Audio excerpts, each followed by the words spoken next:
Dear students, మనం surface tension అనే lesson చెప్పుకుంటున్నాం. ఈ లెసన్లో మనం సర్ఫేస్ టెన్షన్ అంటే ఏంటి అనేది తెలుసుకున్నాం. ఇంతకు ముందు క్లాస్లో ఆల్రెడీ పార్ట్ 1 అయిపోయింది. ఇప్పుడు మనం చెప్పుకోవడం పార్ట్ 2 అనమాట. ఎవరన్నా కనుక ముందు పార్ట్ చూడకపోతే అది చూసిన తర్వాతనే ఈ పార్ట్ చూడండి, ఓకేనా? రైట్. మరి సర్ఫేస్ టెన్షన్ అనేది లిక్విడ్స్కి సంబంధించినటువంటి ప్రాపర్టీ. మరి ఇప్పుడు లిక్విడ్ సర్ఫేస్ ఉంది, ఇది కదా లిక్విడ్ సర్ఫేస్. అది ఎలా బిహేవ్ చేస్తుంది? ఒక స్ట్రెచ్డ్ ఎలాస్టిక్ మెంబ్రాన్స్, సాగదీసినటువంటి రబ్బర్ పట్టీ ఎలా బిహేవ్ చేస్తుందో లిక్విడ్ సర్ఫేస్ కూడా అలానే బిహేవ్ చేస్తుందని ఇంతకుముందు క్లాస్లో మనం నేర్చుకున్నాం, ఓకేనా? మరి అప్పుడు అది ఎలా ట్రై చేస్తుంటుంది? కుంచుకోవటానికి, కాంట్రాక్ట్ అవ్వటానికి, దాని సర్ఫేస్ ఏరియాను తగ్గించుకోవటానికి, సర్ఫేస్ ఏరియాను మినిమైజ్ చేసుకోవటానికి ట్రై చేస్తుంటుంది అన్నమాట లిక్విడ్ సర్ఫేసు. ఈ బిహేవియర్ని సర్ఫేస్ టెన్షన్ అంటారని మనం నేర్చుకున్నాం. దానికి సంబంధించి చాలా ఇల్యూస్ట్రేషన్స్ కూడా మీకు ఎగ్జాంపుల్గా చెప్పానమాట, ఉదాహరణలన్నీ కూడా. అంటే సర్ఫేస్ టెన్షన్ అంటే ఏంటో మనకు అర్థం అవ్వటం కోసం ఇంతకుముందు నేను మీకు కొన్ని ఇల్యూస్ట్రేషన్స్ కూడా ఇచ్చి ఎక్స్ప్లెయిన్ చేస్తున్నా. ఇవన్నీ కూడా పోయినసారి మనం చెప్పుకున్న క్లాస్ అనమాట. ఇప్పుడు మనం ఏం చేయబోతున్నామంటే సర్ఫేస్ టెన్షన్ అంటే డెఫినేషన్ చూద్దాం. ఈ డెఫినేషన్ మనకు అర్థం కావాలి అంటే మరి ఒక చిన్న ఎగ్జాంపుల్ తీసుకొని సర్ఫేస్ టెన్షన్ని అబ్జర్వ్ చేసిన తర్వాతనే ఈ డెఫినేషన్ చూద్దాం. అదేంటి అంటే ఇక్కడ చూడండి. To understand the about definition, the following is an illustration. Surface tension అంటే ఏంటి, దాని డెఫినేషన్ ఏంటి అనేది తెలియాలంటే మనం ఈ చిన్న ఇల్లుస్ట్రేషన్ చూద్దాం. A metal wire is bent twice at right angles into U shape. ఒక మెటల్ వైర్ని తీసుకొని ఇలా ఇక్కడ ఒక చోట బెండ్ చేసాం, ఇక్కడ ఒక చోట బెండ్ చేసాం. అప్పుడు ఆ మెటల్ వైర్ యూ షేప్లో వచ్చేసింది అనమాట. ఇన్వర్టెడ్ యూ షేప్, తిరగదిప్పినటువంటి యూ షేప్లో ఉంది. తర్వాత another wire PQ slides along it's arms in the inverted position as shown in the figure. ఇంకొక వైర్ ఉందన్నమాట, దాని పేరు PQ. ఆ మెటల్ వైర్ని దీని ఆర్మ్స్ మీద స్లైడ్ అయ్యేటట్టుగా ఇలా పెట్టామన్నమాట. అంటే ఈ PQ ఇలా పైకి మూవ్ అవుతుంది, క్రిందకు మూవ్ అవుతుంది అనమాట. ఒక రైల్వే ట్రాక్ మీద రైలు ఎలా మూవ్ అవుతుందో ఇది కూడా ఇదిగో ఈ ఆర్మ్స్ మీద మూవ్ అవుతుంది అనమాట. ఈ ఆర్మ్ మీద PQ అనేది పైకి కిందకు ఫ్రీగా మూవ్ అవ్వగలదు. ఇప్పుడు మనకి ఇక్కడ ఒక రెక్టాంగులర్ షేప్ వచ్చింది కదా, దీన్ని సోప్ సొల్యూషన్లో ముంచి తీసామనుకో, అప్పుడు ఇక్కడ అంతా కూడా ఒక సోప్ ఫిల్మ్ అనేది ఒకటి ఫామ్ అవుతుంది. A soap film is trapped in the rectangular formed by the above wires. ఇక్కడ ఒక రెక్టాంగులర్ షేప్ వచ్చింది కాబట్టి దీన్ని సోప్లో ముంచి తీస్తే ఇక్కడ ఒక సోప్ ఫిల్మ్ అనేది ట్రాప్ అవుతుంది. The film pulls the wire PQ upwards if its weight W1 is small. ఇప్పుడు మనం ఇలా పెట్టాం కదా, ఈ PQ అనేది వైర్ స్ట్రిప్కి వెయిట్ ఉంటుంది కదా W1, ఆ వెయిట్ క్రిందికి పనిచేస్తూ ఉంటుంది. అయినా కూడా ఈ లిక్విడ్ సర్ఫేసు తన సర్ఫేస్ ఏరియాని తగ్గించుకోవటం కోసం అది కాంట్రాక్ట్ అవ్వటానికి ట్రై చేస్తుంది. అంటే ఈ PQను అలా పైకి లాగుతుంది అనమాట ఈ లిక్విడ్ సర్ఫేస్. దీని చాలా తక్కువగా ఉంటే మన కళ్ళ ముందే ఇది ఫ్రిక్షన్లెస్గా పైకి ఇలా మూవ్ అవుతుంది అనమాట PQ. అది ఎందుకు మూవ్ అవుతుంది? ఈ లిక్విడ్ సర్ఫేస్ కాంట్రాక్ట్ అవుతూ దాని సర్ఫేస్ ఏరియాను మినిమైజ్ చేసుకోవటానికి ఆ ఫోర్స్ని పైకి అప్లై చేస్తుంది అనమాట, ఓకేనా? దీన్ని మనం అలానే బ్యాలెన్స్గా పైకి మూవ్ కాకుండా ఉంచాలంటే ఇంకొక వెయిట్ W2ను మనం సస్పెండ్ చేయాల్సి వస్తుంది PQకు. అప్పుడు డౌన్వర్డ్ ఫోర్స్ ఎంత? టోటల్గా W1 + W2 కదా, అది అప్వర్డ్ ఫోర్స్ కనుక బ్యాలెన్స్ అయితే అప్పుడు ఈ PQ అనే స్ట్రిప్ పైకి క్రిందకు మూవ్ కాకుండా అక్కడే ఉంటుందన్నమాట. ఒకవేళ అప్వర్డ్ ఫోర్స్ కనుక ఎక్కువ ఉంటే పైకి మూవ్ అవుతుంది, డౌన్వర్డ్ ఫోర్స్ W1 + W2 ఎక్కువ ఉంటే PQ క్రిందికి మూవ్ అవుతుంది. అది ఎటు మూవ్ అవ్వటం లేదంటే అర్థం ఏంటంటే total downward force W1 + W2 వచ్చి దేనికి ఈక్వల్? పైకి పనిచేసే force due to surface tension. పైకి పనిచేసేది ఏంటి? ఫోర్స్. దేనివల్ల వచ్చింది అది? సర్ఫేస్ టెన్షన్ వల్ల వచ్చింది. సో పైకి పనిచేసేది ఏంటి అంటే సర్ఫేస్ టెన్షన్ అని చెప్పకూడదు, force due to surface tension అని చెప్పాలన్నమాట. ఆ రెండు equal. So F is equal to W1 plus W2. W1 plus W2 ఏంటంటే టోటల్ డౌన్వర్డ్ ఫోర్స్ అనమాట. ఇదేమో total upward force due to surface tension. అంటే ఇప్పుడు మీకు దీని నుంచి ఏమర్థమైంది? ఇక్కడ ఒక లెంగ్త్ని మనం ఊహించుకుంటే ఆ లెంగ్త్కు నార్మల్గా పనిచేసే ఫోర్స్ ఏదైతే ఉందో దాన్ని సర్ఫేస్ టెన్షన్ అంటారని మనకు అర్థమైందనమాట. అదే కదా ఇల్యూస్ట్రేషన్. సో ఇప్పుడు మనం సర్ఫేస్ టెన్షన్ని డిఫైన్ చేద్దాం. ఎలా అంటే ఇప్పుడు మీరు ఇది కదా లిక్విడ్ సర్ఫేస్. ఈ లిక్విడ్ సర్ఫేస్ మీద ఏదైనా ఒక లెంగ్త్ని గనక ఇమాజిన్ చేస్తే, దాని మీద గనక ఒక లెంగ్త్ని ఇమాజిన్ చేస్తే ఇలా ఉంది ఆ లిక్విడ్ సర్ఫేస్. ఇక్కడ ఏదైనా ఒక లెంగ్త్ని ఇలా ఇమాజిన్ చేస్తే ఆ లెంగ్త్కు పర్పెండిక్యులర్గా పనిచేసే ఫోర్స్ అనమాట. ఆ ఫోర్స్ని సర్ఫేస్ టెన్షన్ అంటారు. అయితే పర్ యూనిట్ లెంగ్త్. కాబట్టి ఏమని చెప్పాలి సర్ఫేస్ టెన్షన్ అంటే? ఇక్కడ చూడండి, ది ఫోర్స్ ఇక్కడ ఉంది కదా, the force acting per unit length of an imaginary line drawn on the surface of the liquid. Liquid surface మీద మనం ఒక ఇమాజినరీ లైన్ని ఊహించుకుంటే, నేను ఇందాక చూపించింది ఇమాజినరీ లైనే కదా, ఇక్కడ ఇది ఇమాజినరీ లైన్ కదా, ఆ ఇమాజినరీ లైన్ని లిక్విడ్ సర్ఫేస్ మీద ఊహించుకున్నట్టయితే, ఇమాజిన్ చేస్తే దానికి నార్మల్గా పనిచేసే ఫోర్స్ ఏదైతే ఉందో ఆ ఫోర్స్ పర్ యూనిట్ లెంగ్త్ని సర్ఫేస్ టెన్షన్ అంటారు. సర్ఫేస్ టెన్షన్ని క్యాపిటల్ టీతో డినోట్ చేస్తారు. దానికి ఫార్ములా ఫోర్స్ బై లెంగ్త్ అనమాట. So the force acting per unit length of an imaginary line drawn on the surface of liquid normal to it is called surface tension. So T is equal force by length. మరి అప్పుడు SI unit ఏంటి అంటే, ఫోర్స్కి ఏమో newton, లెంగ్త్కి metre, కాబట్టి newton per metre అనేది surface టెన్షన్కు ఎస్ఐ యూనిట్. మరి అలానే సర్ఫేస్ టెన్షన్కు సిజిఎస్ యూనిట్ ఏంటంటే డైన్ పర్ సెంటీమీటర్. ఓకేనా? మరి దీనికి డైమెన్షనల్ ఫార్ములా ఎలా రాస్తావు? T is equal force by length కదా, ఫోర్స్కి ఏమో MLT పవర్ -2 అని ఇంతకుముందే చూసాం, లెంగ్త్కి ఏమో ఎల్. అప్పుడు ఎల్ క్యాన్సిల్ అయిపోతే MT పవర్ -2 అంటే M power 1, L power 0, T power -2 అనేది దీనికి ఈ సర్ఫేస్ టెన్షన్కు డైమెన్షనల్ ఫార్ములా అనమాట. ఓకేనా? ఇప్పుడు మరి ఒక ఇల్యూస్ట్రేషన్ చూసాం కదా, ఇంకొక ఇల్యూస్ట్రేషన్ చూద్దాం. దేనికి? సర్ఫేస్ టెన్షన్కి. When a rectangular glass plate is held vertically so that its lower edge is horizontal and just touches the free surface of water which wets glass, forming a film between the glass plate and water. ఇప్పుడు ఇక్కడ చూసారా, ఇదేంటిది? ఒక container. ఆ కంటైనర్లో ఇక్కడంతా water ఉన్నాయి. మనం ఒక చిన్న గ్లాస్ స్లాబ్ తీసుకున్నాం, గాజు దిమ్మె. ఆ గ్లాస్ స్లాబ్ని వాటర్లోకి పూర్తిగా డిప్ చేయలేదు, అంటే ముంచేయలేదు. మరి అట్లని చెప్పి వాటర్ సర్ఫేస్ బయట కూడా దీన్ని ఉంచలేదు. మరి ఏం చేసాం? దీని అడుగు భాగం జస్ట్ వాటర్ సర్ఫేస్ను టచ్ చేసేట్టుగా ఊరికి ఆనించి అట్లా పైకి అన్నాం. అప్పుడు ఏమైంది? గ్లాస్ స్లాబ్ పైకి పోకుండా దాన్ని అతుక్కొని దానికి స్టిక్ అయ్యి ఇలా వాటర్ ఫిల్మ్ అనేది ఒకటి వచ్చిందనమాట. ఈ వాటర్ ఫిల్మ్ ఏం చేస్తున్నది? పైనుండే గ్లాస్ ప్లేట్ని, క్రిందుండే వాటర్ని కలుపుతూ మధ్యలో ఇలా ఒక ఫిల్మ్ అనేది వచ్చిందనమాట. అది దానికి స్టిక్ అయింది. దేనివల్ల అంటే సర్ఫేస్ టెన్షన్ వల్ల అలా జరిగిందనమాట. ఈ ఫోర్స్ అనేది ఏం చేస్తుందంటే, ఈ ఫిల్ము ఈ గ్లాస్ స్లాబ్ని ఇలా క్రిందకు లాగుతూ ఉంటుందన్నమాట. అది దాని పెరిమీటర్ వెంబడి పనిచేస్తుంది. అది force due to surface tension. ఆ ఫోర్స్ ఎంత అన్నప్పుడు, ఈ గ్లాస్ స్లాబ్ రెక్టాంగులర్ షేప్లో ఉంది అడుగు నుంచి చూస్తే, అంతే కదా, అది రెక్టాంగులర్ షేప్లో ఉన్నటువంటి గ్లాస్ స్లాబ్ అన్నమాట. ఆ గ్లాస్ స్లాబ్ ఇలా రెక్టాంగులర్ షేప్లో ఉంటే దాని లెంగ్త్ ఎల్ అయితే, ఇక్కడ కూడా ఎల్, బ్రెత్ టీ అయితే ఇది కూడా టీ.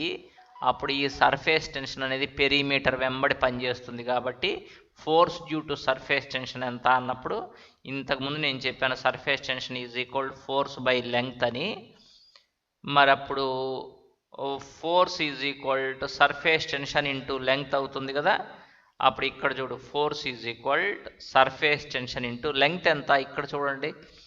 మరి ఇదొక ఎల్, ఇదొక ఎల్, 2L ప్లస్ అలానే 2T అంటే 2 into L plus T. Force ఎంత అన్నప్పుడు surface tension into length, length ఎంత ఇక్కడ 2 ఇంటూ L ప్లస్ T ఇదనమాట. సో ఇక్కడ ఈ గ్లాస్ స్లాబ్ని ఒక ఫోర్స్ అనేది క్రిందికి లాగుతుంది. ఆ ఫోర్స్ ఏంటంటే force due to surface tension. కాబట్టి మనకు సర్ఫేస్ టెన్షన్ ప్రిలిమినరీగా తెలిసిపోయింది. ఏంటంటే అది మనం గనక లిక్విడ్ సర్ఫేస్ మీద ఒక ఇమాజినరీ లైన్ని ఇమాజిన్ చేసుకుంటే ఆ లైన్కు నార్మల్గా యూనిట్ లెంగ్త్కు పనిచేసేటువంటి ఫోర్స్ని సర్ఫేస్ టెన్షన్ అంటారు. దీన్ని క్యాపిటల్ టీతో డినోట్ చేస్తారు. దీనికి యూనిట్ ఏంటి, ఐ మీన్ ఫార్ములా ఏంటి అంటే ఫోర్స్ బై లెంగ్త్. ఓకేనా. నెక్స్ట్ మనం ఏం చేద్దామంటే ఈ సర్ఫేస్ టెన్షన్ని ఇంకా జాగ్రత్తగా అబ్జర్వ్ చేద్దాం. Explanation of surface tension on the basis of molecular theory. అసలు సర్ఫేస్ టెన్షన్ అనేది ఎందుకు వస్తున్నది? ఒక లిక్విడ్ సర్ఫేసు తన ఏరియాను మినిమైజ్ చేసుకోవాలని ఎందుకు ట్రై చేస్తున్నది? అది ఎందుకని స్ట్రెచ్డ్ రబ్బర్ బ్యాండ్ లాగా ఎందుకు పనిచేస్తున్నది అనేది ఇంకా డీప్గా మనం ఆలోచిద్దాం. దీన్ని మాలిక్యులార్ థియరీ అంటారనమాట. సో దీన్ని కేర్ఫుల్గా అయినండి. Explanation of surface tension on the basis of molecular theory. The phenomenon of surface tension of liquids may be explained on the basis of molecular theory. ఈ మాలిక్యులార్ థియరీని ఉపయోగించి మనం సర్ఫేస్ టెన్షన్ అనే కాన్సెప్ట్ను ఎక్స్ప్లెయిన్ చేయొచ్చు. ఎలా? The mutual forces of attraction between the molecules of the same liquid are called cohesive force. మీకు తెలుసు కదా, ఒకే సబ్స్టాన్స్కు చెందినటువంటి మాలిక్యూల్స్ మధ్య అట్రాక్షన్ ఫోర్స్ని కొహెసివ్ ఫోర్స్ అంటారు. అలా కాకుండా వేరువేరు సబ్స్టాన్సెస్కు చెందినటువంటి మాలిక్యూల్స్ మధ్య ఉండే అట్రాక్షన్ని అడెసివ్ ఫోర్స్. ఇంతకుముందు నేను చెప్పున్నాను, ఈ రెండు కూడా ఒకే సబ్స్టాన్స్కు చెందినటువంటి మాలిక్యూల్స్, వాటి మధ్య అట్రాక్షన్ని కొహెషన్ అంటారు. ఇవి రెండు వేరువేరు సబ్స్టాన్సెస్కి చెందిన మాలిక్యూల్స్, వాటి మధ్య కూడా అట్రాక్షన్ ఉంటుంది, దాన్ని అడిషన్ అంటారు. ఫర్ ఎగ్జాంపుల్ వాటర్ మాలిక్యూల్ మధ్య ఉండేది కొహెసివ్ ఫోర్సు. వాటర్ మాలిక్యూల్కు గ్లాస్ మాలిక్యూల్కు మధ్య ఉండే అట్రాక్షన్ ఫోర్సు అడెసివ్ ఫోర్స్ అన్నమాట. ఓకేనా. తర్వాత మీకు మాలిక్యులర్ రేంజ్ అంటే కూడా ఇంతకుముందు ఎక్స్ప్లెయిన్ చేస్తున్నా. ఎలా అంటే ఒక మాలిక్యూల్ ఉందనుకోండి, అది ఎంత డిస్టెన్స్ వరకు ఇంకొక మాలిక్యూల్ని అట్రాక్ట్ చేయగలదో ఆ డిస్టెన్స్ని మాలిక్యులర్ రేంజ్ అంటారు. ఒక మాలిక్యూల్ కనుక మాలిక్యులర్ రేంజ్ కంటే ఎక్కువ డిస్టెన్స్లో ఉంటే ఈ మాలిక్యూల్ ఏ అనేది మాలిక్యూల్ మీద ఎటువంటి ఇన్ఫ్లుయెన్స్ను కలిగి ఉండదు. ఓకేనా. ఎందుకనంటే అక్కడున్న మాలిక్యూలు ఈ ఏకు మాలిక్యులర్ రేంజ్ కంటే ఎక్కువ డిస్టెన్స్లో ఉంది. ఒక మాలిక్యూల్ని సెంటర్గా ఈ మాలిక్యులర్ రేంజ్ని రేడియస్గా తీసుకొని ఒక స్పియర్ని కనుక మనం ఇమాజిన్ చేసుకున్నట్టయితే దాన్ని స్పియర్ ఆఫ్ ఇన్ఫ్లుయెన్స్ అంటారు. ఇప్పుడు ఏ అనే మాలిక్యూల్ ఉంది కదా, దాని స్పియర్ ఆఫ్ ఇన్ఫ్లుయెన్స్ ఇదంతా అన్నమాట. ఈ స్పియర్ ఆఫ్ ఇన్ఫ్లుయెన్స్ లోపల ఉన్న అన్ని మాలిక్యూల్స్ని ఏ అనే మాలిక్యూల్ అట్రాక్ట్ చేస్తుంది అండ్ వాటి చేత ఇది అట్రాక్ట్ చేయబడుతుంది. అలా కాకుండా స్పియర్ ఆఫ్ ఇన్ఫ్లుయెన్స్ బయట కనుక ఇంకో మాలిక్యూల్ ఉంటే ఆ మాలిక్యూల్ ఎఫెక్ట్ ఏ మీద ఉండదు, ఏ యొక్క ఎఫెక్ట్ దాని మీద ఉండదు అన్నమాట. ఇది మనం ఆల్రెడీ నేర్చుకున్నాం, ఇప్పుడు మనకు అవసరం కాబట్టి దాన్ని గుర్తు చేసుకున్నాం. ఓకే. నెక్స్ట్ ఇక్కడ చూడండి, the horizontal line XY is the free surface of the liquid. ఇక్కడ XY అని చూసారా, అదేంటంటే లిక్విడ్ సర్ఫేస్ అన్నమాట. The 3 circles in the liquid indicate the spheres of influence of the molecules at A, B and C. ఇప్పుడు మనం ఏం చేద్దామంటే ఈ లిక్విడ్లో 3 మాలిక్యూల్స్ని ఎగ్జాంపుల్గా తీసుకుందాం. ఏ అనేది ఒక మాలిక్యూల్, అది బాగా ఇంటీరియర్లో ఉంది, అవునా? బి అనేది ఇంకొక మాలిక్యూల్, అది ఫ్రీ సర్ఫేస్కు దగ్గరలో ఉంది. సి అనేది ఇంకొక మాలిక్యూల్, అది జస్ట్ ఫ్రీ సర్ఫేస్ మీదనే ఉందన్నమాట. ఈ 3 మాలిక్యూల్స్ని మనం ఎగ్జాంపుల్గా తీసుకొని స్టడీ చేద్దాం. ఇప్పుడు ఏ అనే మాలిక్యూల్ చుట్టూరు దాని స్పియర్ ఆఫ్ ఇన్ఫ్లుయెన్స్ డ్రా చేసాం, బి చుట్టూరు కూడా దాని స్పియర్ ఆఫ్ ఇన్ఫ్లుయెన్స్ డ్రా చేసాం, అలాగే సి కూడా. మీకు తెలుసు కదా, స్పియర్ ఆఫ్ ఇన్ఫ్లుయెన్స్ లోపల ఉన్న అన్ని మాలిక్యూల్స్ ఏని అట్రాక్ట్ చేస్తాయి, అలానే ఏ కూడా దాని స్పియర్ ఆఫ్ ఇన్ఫ్లుయెన్స్ లోపల ఉన్న అన్ని మాలిక్యూల్స్ను అట్రాక్ట్ చేస్తుంది. ఇదే పరిస్థితి బికు సికు కూడా. మరి ఇప్పుడు a molecule attracts and is attracted by the molecules in its sphere of influence. సరే, నేను చెప్పిన పాయింటే అది. The molecule A which is well inside the liquid surface ఇది attracted equally in all directions. ఇప్పుడు ఏ అనే మాలిక్యూల్ని మీరు కనుక గమనించినట్టయితే అది అన్ని వైపులకు ఈక్వల్గా అట్రాక్ట్ చేయబడుతుంది, అంతేనా? అంటే ఏ మీద ఎట్లా ఉన్నాయి ఫోర్సెస్? ఏ మీద అన్ని వైపులా కూడా ఈక్వల్ ఫోర్సెస్ పనిచేయటం వల్ల ఏ అనేది ఎటువైపు మూవ్ కాదు, దాని మీద నెట్ ఫోర్స్ 0 ఉంటుంది. కరెక్టేనా? మరి అలానే నెక్స్ట్ బి సంగతి చూద్దాం. ఇక్కడ నుంచి చూడు, B has a part of its sphere of influence above the liquid surface, hence B experiences more force vertically downwards into the liquid. B అనే మాలిక్యూల్ని మీరు గమనించినట్టయితే దాని పై భాగంలో స్పియర్ ఆఫ్ ఇన్ఫ్లుయెన్స్ లోపల అసలు లిక్విడ్ మాలిక్యూల్సే లేవు. అలాంటప్పుడు బి మీద నెట్ డౌన్వర్డ్ ఫోర్సే ఎక్కువ ఉంటుంది పైకి పనిచేసే ఫోర్స్ కంటే. అంటే బి మాలిక్యూల్ ఓవరాల్గా క్రిందికి లాగబడుతూ ఉంటుంది అనమాట, అంతేగా? మరి అట్లా కాకుండా సి అనే మాలిక్యూల్ కనుక గమనిస్తే జస్ట్ లిక్విడ్ సర్ఫేస్ మీద ఉంది, దాని పై భాగం అంతా స్పియర్ ఆఫ్ ఇన్ఫ్లుయెన్స్లో అప్పర్ పార్ట్ అంతా ఖాళీగా ఉంది, అసలు లిక్విడ్ మాలిక్యూల్స్ లేవు, దాని మీద టోటల్ డౌన్వర్డ్ ఫోర్స్ ఎక్కువ ఉంటుంది. సో ఏ అనే దాని మీద నెట్ ఫోర్స్ 0, బి అనే మాలిక్యూల్ మీద కొంత నెట్ డౌన్వర్డ్ ఫోర్స్ ఉంది, సి అనే మాలిక్యూల్ మీద ఇంకా ఎక్కువ నెట్ డౌన్వర్డ్ ఫోర్స్ ఉంది. సో లిక్విడ్ సర్ఫేస్ మీద ఉన్న అన్ని మాలిక్యూల్స్ మీరు గమనిస్తే వాటి మీద నెట్ డౌన్వర్డ్ ఫోర్స్ ఉంటుంది. అలానే సర్ఫేస్కు దగ్గరలో ఉన్న మాలిక్యూల్స్ మీద కూడా నెట్ డౌన్వర్డ్ ఫోర్సే ఉంటుంది అనమాట. అదే కదా ఇప్పుడు మనకి ఇప్పుడు తెలిసింది. Okay, thus the molecule on the surface of the liquid experiences maximum force pulling them down into the liquid. Surface మీద మాత్రం మ్యాక్సిమం డౌన్వర్డ్ ఫోర్స్ ఉంటుంది అన్నమాట, ఓకేనా? This shows that the molecules on and near the surface of the liquid are attracted with maximum force into the liquid. పైనున్న molecules అన్నీ కూడా లోపలి వైపుకు లాగబడుతూ ఉంటాయి అన్నమాట, అట్రాక్ట్ చేయబడుతూ ఉంటాయి.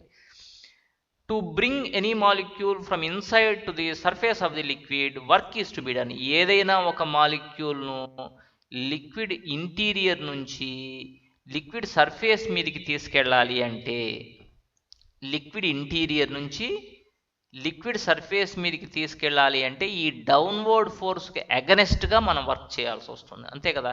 ఎందుకంటే పైన ఉన్న మాలిక్యూల్స్ మీద నెట్ డౌన్వర్డ్ ఫోర్స్ ఉంది, మనం ఒక మాలిక్యూల్ని ఇంటీరియర్ అంటే అడుగు భాగం నుంచి సర్ఫేస్ మీదకి తీసుకెళ్ళాలంటే ఈ డౌన్వర్డ్ ఫోర్స్కి అగనెస్ట్గా మనం వర్క్ చేయాల్సి వస్తుంది, ఓకేనా? So they have more potential energy than those inside. అంటే అర్థం ఏంటి? ఈ లిక్విడ్ సర్ఫేస్ మీద ఉన్న మాలిక్యూల్స్కు పొటెన్షియల్ ఎనర్జీ ఎక్కువ ఉంటుందన్నమాట. లిక్విడ్ సర్ఫేస్ మీద ఉన్న మాలిక్యూల్స్కు పొటెన్షియల్ ఎనర్జీ అనేది ఎక్కువ ఉంటుంది. ఎందుకంటే అక్కడికి తీసుకురావాలంటే మనం వర్క్ చేసాం కదా, మనం చేసిన వర్క్ అంతా కూడా వాటిల్లో పొటెన్షియల్ ఎనర్జీ ఫామ్లో స్టోర్ అయి ఉంటుంది. కాబట్టి all the molecules which are on the liquid surface have potential energy. పైన ఉండే మాలిక్యూల్స్కి పొటెన్షియల్ ఎనర్జీ అనేది ఉంటుంది, ఓకేనా? మరి so they have more, hence the surface of liquid possesses potential energy on account of molecules present on it. ఈ liquid surface మీద ఉన్న అన్ని మాలిక్యూల్స్ కూడా పొటెన్షియల్ ఎనర్జీ అనేది ఉంటుంది. The potential energy of a system always tends to be a minimum. Energy తక్కువ ఉండేట్టుగా ఏ system అయినా try చేస్తుంటుంది. ఇప్పుడు నేను 2 సిస్టమ్స్ మీకు చూపించాను అనుకో, ఫర్ ఎగ్జాంపుల్కి ఏ అనే సిస్టమ్ ఒకటి, బి అనే సిస్టమ్ ఒకటి నేను చూపించాను అనుకో, ఈ 2 సిస్టమ్స్లో ఏ సిస్టమ్ స్టేబుల్ అని అడిగితే ఏ సిస్టమ్కి అయితే ఎనర్జీ తక్కువ ఉంటుందో అదే స్టేబుల్గా ఉంటుంది, ఏ సిస్టమ్కి అయితే ఎనర్జీ ఎక్కువ ఉంటుందో అది అన్స్టేబుల్. ఫర్ ఎగ్జాంపుల్ ఒక రాయి, స్టోన్, ఒక బాంబు, ఈ రెండిట్లో బాంబుకు పొటెన్షియల్ ఎనర్జీ ఎక్కువ కదా, అందువల్ల బాంబు అన్స్టేబుల్, ఎప్పుడైనా పేలిపోవచ్చు. స్టోన్కు పొటెన్షియల్ ఎనర్జీ తక్కువ కాబట్టి స్టోన్ స్టేబుల్గా ఉంటుంది, అదేం పేలదు.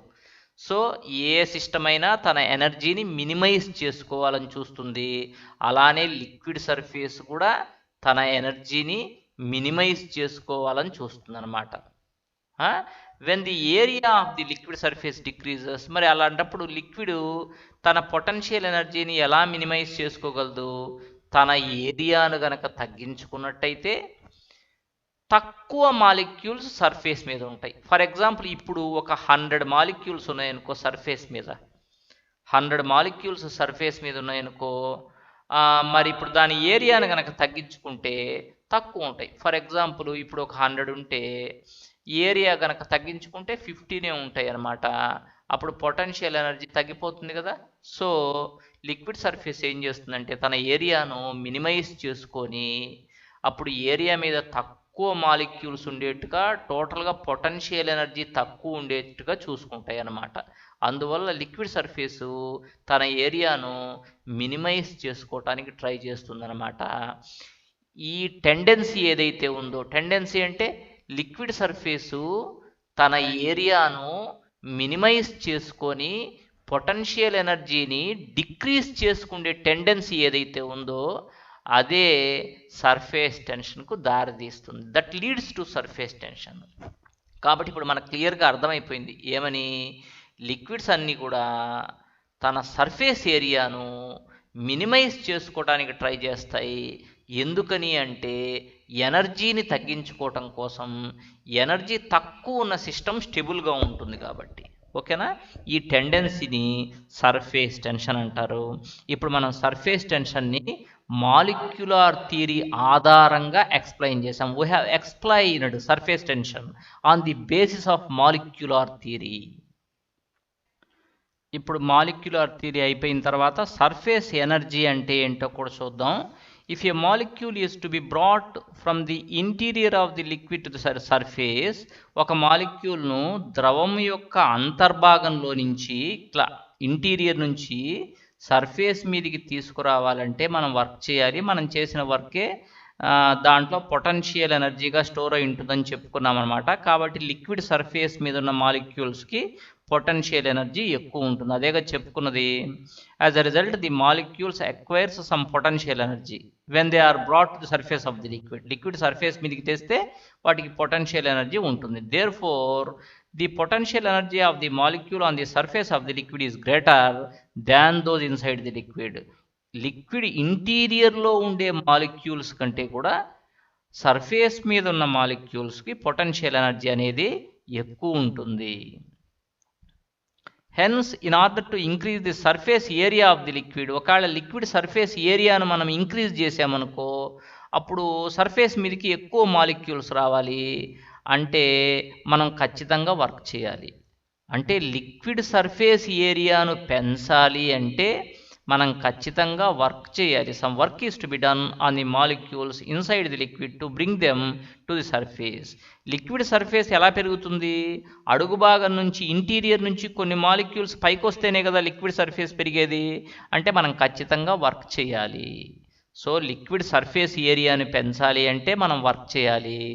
దస్ the work done to increase the surface area by unity is called surface energy. ఇలా లిక్విడ్ సర్ఫేస్ ఏరియాను పెంచాలంటే మనం చేయాల్సినటువంటి వర్క్ని సర్ఫేస్ ఎనర్జీ అంటారు. It is numerically equal to surface tension. Surface energy అన్నా సర్ఫేస్ టెన్షన్ అన్నా రెండు న్యూమరికల్గా equal. A soap solution contains two surfaces. ఇక్కడ ఇది మీకు తెలుసు, ఒక వైర్ని తీసుకొని రెండు సార్లు బెండ్ చేసి యూ షేప్లోకి తీసుకొచ్చి దీని మీద ఇలా పీక్యూ అనే ఇంకొక చిన్న వైర్ని స్లైడ్ అయ్యేటట్టు చేయడం మనకు తెలిసిందే. ఇప్పుడు చూసాం మధ్యలో ఒక సోప్ సొల్యూషన్ని ట్రాప్ చేసామన్నమాట. సోప్ సొల్యూషన్ అనగానే 2 లేయర్స్ ఉంటాయి. పైకి మనకు ఒక లేయర్ కనిపిస్తున్నా ప్యారలల్గా అడుగున మళ్ళీ ఇంకొక లేయర్ ఉంటుంది. ఆ 2 లేయర్స్ వచ్చి పీక్యూను టచ్ చేస్తుంటాయి. If the length of the wire is X, ఇదిగో ఈ వైర్ లెంగ్త్ ఎక్స్ అనుకోండి, అప్పుడు దీంతో కాంటాక్ట్లో ఉన్న లెంగ్త్ 2x అవుతుంది. ఎందుకంటే ఇక్కడ ఒక ఎక్స్ మళ్ళీ ఇంకొక లేయర్ ఉంది కదా, అది మళ్ళీ టచ్లో ఉంటుంది కాబట్టి 2x. సో టోటల్గా ఎంత కాంటాక్ట్లో ఉందంటే 2x అనమాట. మరి ఇప్పుడు దీన్ని పట్టుకొని పీక్యూను మనం ఇలా క్రిందికి లాగాం. పీక్యూని P1 Q1 పొజిషన్కి డిస్ప్లేస్ చేసాం ఫోర్స్ను అప్లై చేసి. దానివల్ల దాంట్లో వచ్చిన డిస్ప్లేస్మెంట్ ఎంత y అనమాట. అప్పుడు ఏమైంది, దీని సర్ఫేస్ ఏరియా ఇంక్రీజ్ అయింది. అంటే ఇక్కడ దాకా వచ్చేసింది సర్ఫేస్ ఏరియా. సో ఈ లిక్విడ్ యొక్క సర్ఫేస్ ఏరియాను ఇంక్రీజ్ చేయాలంటే పీక్యూను P1 Q1కు డిస్ప్లేస్ చేయాలి ఫోర్స్ను అప్లై చేసి. మనం y డిస్టెన్స్ డిస్ప్లేస్ చేసాం. అప్పుడు మనం చేసిన వర్క్ ఎంత అంటే work is equal force into displacement అని మీకు తెలుసు. సో Fy అని రాశాను. మరి F ఎంత ఇక్కడ, F అంటే force due to surface tension T into 2x కదా. F is equal to T into 2x. నేను ఇంతకుముందే చెప్పున్నా మీకేమని, surface tension is equal force by length అని చెప్పాను. మరి అప్పుడు ఫోర్స్ ఎంత, సర్ఫేస్ టెన్షన్ ఇంటూ లెంగ్త్ అవుతుంది. సర్ఫేస్ టెన్షన్ ఎంత, ఇక్కడ లెంగ్త్ ఎంత అంటే 2x, ఎందుకంటే 2 లేయర్స్ ఉన్నాయి కాబట్టి. F is equal to T into 2x కదా. ఇక్కడ Fకు బదులు T ఇంటూ 2x రాసాం. y మామూలే. W is equal to T into 2xy అయింది. ఇప్పుడు మరి ఈ 2xy ఏంటి, ఈ డిస్టెన్స్ ఏమో x, ఈ డిస్టెన్స్ ఏమో y. అప్పుడు xy వచ్చి ఇంక్రీజ్ ఇన్ ఏరియా వల్ల, xy అంటే ఇంక్రీజ్ ఇన్ ఏరియా. 2xy ఎందుకు ఉండదంటే 2 లేయర్స్ ఉన్నాయి కాబట్టి. సో 2xy ఏంటి అంటే increase in area of the soap film, అంతేనా. ఫస్ట్ ఎంత ఉంది ఏరియా, ఇది దాని ఏరియా, ఫస్ట్ ఇదంతా ఉంది సోప్ ఫిలిం. ఇప్పుడు ఎంత అయింది, ఇదంతా అయిందనమాట. దాని ఏరియా ఇంక్రీజ్ అయింది, కరెక్టేనా. దాని ఏరియా ఇంక్రీజ్ అయిందనమాట. 2xy అనేది increase in area. So W is equal to T into 2xy అని వచ్చేసింది. మరి అప్పుడు T is equal W by 2xy అవుతుంది. ఇక్కడ చూడండి. So T is equal to W by 2xy. 2xy అంటే increase in area of the film. So this is the relation between surface tension and work done. Okay na, from the above expression the surface tension of the liquid may also be defined as follows.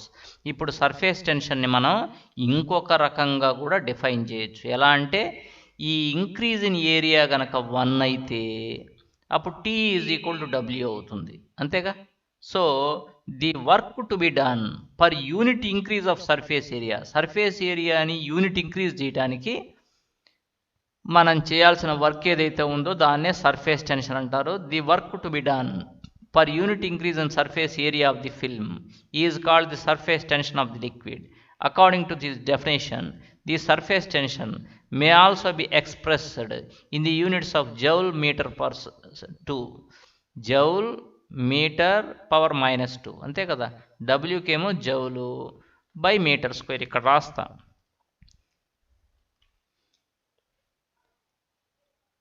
Joule by metre square అది surface టెన్షన్కి SI unit అనమాట. అంటే ఇట్లా కూడా చెప్పచ్చు. So joule metre power -2 అని కూడా రాయొచ్చు అనమాట. సర్ఫేస్ టెన్షన్కి ఇది కూడా యూనిటే. ఇంతకుముందు న్యూటన్ పర్ మీటర్ అని చెప్పాను, ఈ రకంగా కూడా చెప్పచ్చు అనమాట. సో ఇప్పుడు మనకి ఏం తెలిసిందంటే ఒక లిక్విడ్ సర్ఫేస్ ఏరియాను యూనిట్ ఇంక్రీజ్ చేయాలంటే, ఒక లిక్విడ్ సర్ఫేస్ ఏరియాను యూనిట్ ఇంక్రీజ్ చేయాలంటే మనం చేయాల్సిన వర్క్ ఏదైతే ఉందో దాన్నే సర్ఫేస్ టెన్షన్ అంటారు. ఇప్పుడు మనం surface tension definition surface energy అంటే ఏంటి, ఇవన్నీ చూసామన్నమాట. తర్వాత మాలిక్యులర్ థియరీ ప్రకారం సర్ఫేస్ టెన్షన్ కూడా ఎక్స్ప్లెయిన్ చేసాం.